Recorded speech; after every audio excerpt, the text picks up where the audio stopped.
All right, man. Can Jared Goff get it done for the Detroit Lions? A lot of people said on X, aka Twitter, oh, it wasn't Goff's fault and Goff played well. And like I said, people believe what the commentators tell them or don't tell them. Contrary to belief, he didn't play too well. You know what I'm saying? And you gonna miss throws. You know what I'm saying? Obviously, we know that with Josh Allen. You know, nobody really was talking about the throws that he put on point, and old buddy dropped them. Sheffield dropped 2, and Diggs dropped 2. Drop the big one. You know, but what they pointed out was, see, Patrick Mahomes, he makes the plays, and the one Josh Allen missed in the end zone for a touchdown, that's, you know, they went with that. So, yeah, you know, quarterbacks are judged on wins and losses, and you go back to that L.A. Super Bowl where Goff was in it, you know, and people talked about how, you know, Belichick figured Goff out and Goff couldn't do nothing, but people forget that whole playoff run they was playing with a gimp Todd Gurley. When Todd Gurley was healthy, Goff was really, really well. Has he matured past that? Absolutely.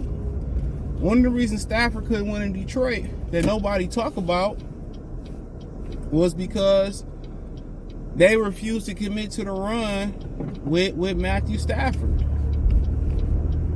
Stafford wanted to throw the ball all around the field. With Jared Goff, there's no ego to throw the ball around the field. But there is limitations there, and the biggest limitation is that he cannot throw the ball down the field. Brock Purdy don't got the best arm in the world, but Brock Purdy can spin it. He can spin it down the field. And I'm not a favorite of quarterbacks who don't got a big arm. I will say that. I do not like quarterbacks who can't throw the ball. Yesterday on the pitch back from Dave Montgomery, he had Josh Reynolds wide open. He underthrew him by 7 or 8 yards. Come on. On the flea flicker to Jameson Williams. That was a solid throw.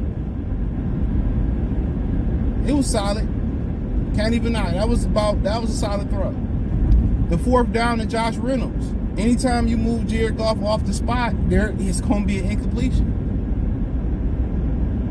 A 6'3" receiver shouldn't have to reach to his ankles to throw the ball. Have you ever noticed when Goff starts scrambling, he always throws it to the receiver's knees and ankles? Anytime Jared Goff moves off the spot, the ball is never accurate. So we got a quarterback, anytime you move him off the spot, you know what I'm saying? It's a disaster. Look at Brock Purdy. When he needs to run, he can run. When he needs to throw, reset, throw it on the move, he can throw it. You know, even that 4th down play with Jared Goff, he rolls to the right.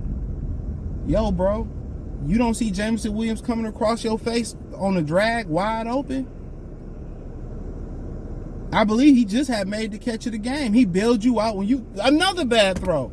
When he hit Jameson Williams and Jameson took it from the defender for the 1st down. He bailed him out on the nut. He threw it behind him. So people going around saying, well, Goff didn't have, man, Goff was Goff yesterday. A lot of those balls be inaccurate.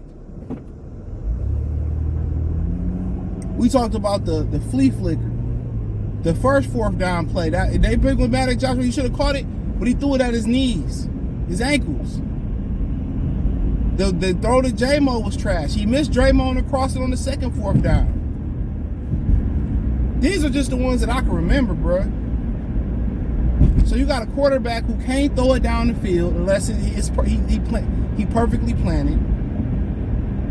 He not mobile. He can't move his feet. He can't move his feet in the pocket and throw an accurate pass. Yes, there's limitations there. And this is the same mistake that the Jacksonville Jaguars made. Blake Bortles, he was doing solid during the playoff run, but it really was the team around Blake Bortles.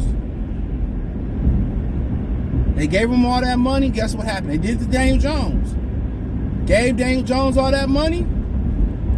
He went back to being Daniel Jones.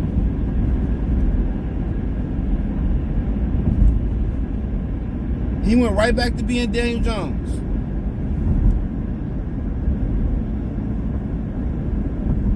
Jared Goff is on the blame list yesterday. When it's them money dials, you gotta hit guys in their numbers, bro. And too often the balls are inaccurate, and then there's a limitation of throwing it down the field. You know? There's a limitation of throwing it down the field. That nobody wants to talk about these things because they're not popular to talk about. I'm not sure he's the guy for you to get it done with. And as he's reaching 30, as he get older, he ain't gonna get more mobile. He's not gonna improve at being able to move his feet in the pocket and throw an accurate pass. It's a wrap. He's a statue. And if it's in my opinion, I make him play on the last year of that deal. If not, he can leave. You know, I can evaluate quarterbacks per se in this draft. It's a bunch of quarterbacks going up and down that draft. From McCarthy to Michael Phoenix to Derek May to Jaden Daniels to Caleb Williams. And if I feel strongly about one of those quarterbacks, I'll bring him in and compete with Hendon Hooker. I will get assets up. I'm telling y'all, man, Goff is what he is at this point. They need somebody that can move, that can throw a deep, tight spiral down the field, who can be accurate over the middle. You remember the Pistons? People got mad when they got rid of Adrian Dantley. But it was for the greater good. And hopefully Brad Holmes don't get emotional, give him all this money, and he turn to Daniel Jones and Bray Bortles. It's too many severe limitations with Jared Goff. Too many. He would have to prove it next year to me that he can get it done before I hand him anything. And I give Hendon Hooker every opportunity to win that job, which I don't see him beating Goff coming off of ACL and coming off of 25% practice year. I don't see it.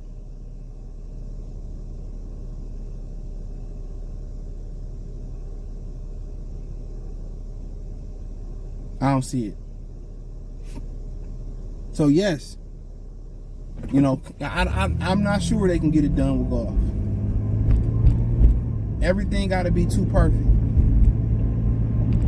And what's so funny is if they could have got Matthew Stafford to play within this system, that Ben Johnson guy, they could commit to the run like this, man. Matthew Stafford might have won a Super Bowl this year with the Lions. Real talk, he might have won a Super Bowl this year with the Lions. That's all they was missing. But I don't blame him for getting out of here. But at the end of the day, the quarterback position is still a question. Well, it wasn't 16's fault. What game was y'all watching? That's what I want to figure out. Because I seen a whole different game than y'all seen. Every time he moved, he missed to their ankles. It's never he on the move, he hit him in the numbers. And as much as we say, well, Josh Reynolds had to catch that catch and all that, he threw that first one at his ankles. He really did. The other one, I think he put it right on the money.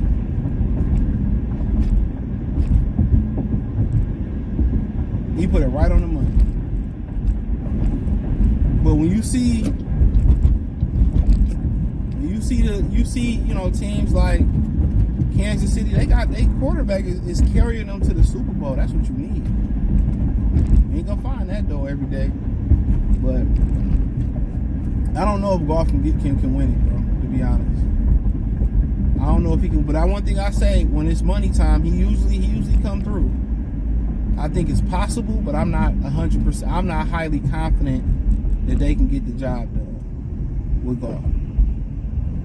It's just so many limitations with arm strength and mobility and accuracy on the move that it's hard to say. It's really, really hard to say. But acting like he didn't play a part in this shit, man, that's crazy. He top 5 reasons why they didn't win. Campbell, Sutton, I think Veter played a solid game other than not getting that pick, but you want to put him in there, Veter. And then Jared Goff. So you know, that is what it is, man. Let me know what you girls and guys think, man. Thumbs up the video, share the video, subscribe to the channel. The subscribe button is the bell icon button. Hit all notifications. Increase your chance to get notifications. We go live or drop video. Financially, want to support the channel? Cash App, $CJ Good313, Venmo, CJ Good313. PayPal link in the description. Appreciate the love and support. Let me know what you girls and guys think in the comment section. Check out Detroit Lions Talk playlist for more videos like this. But yeah, I think I'll make him go into that last year deal playing on that contract unless he give me a team-friendly deal. And after like 2 years, I want to be able to get up out of that contract if I can. You know, if I'm the Lions, I'm structuring that contract where I can get up out that contract in 2 years. Real talk. There's no way I'm giving him a long-term deal without a potential out in that contract. That's just me, in my opinion. And like I said, I feel like they should have got Lamar Jackson, but that might not have been the answer either at this point. But let me know what you girls and guys think. Peace.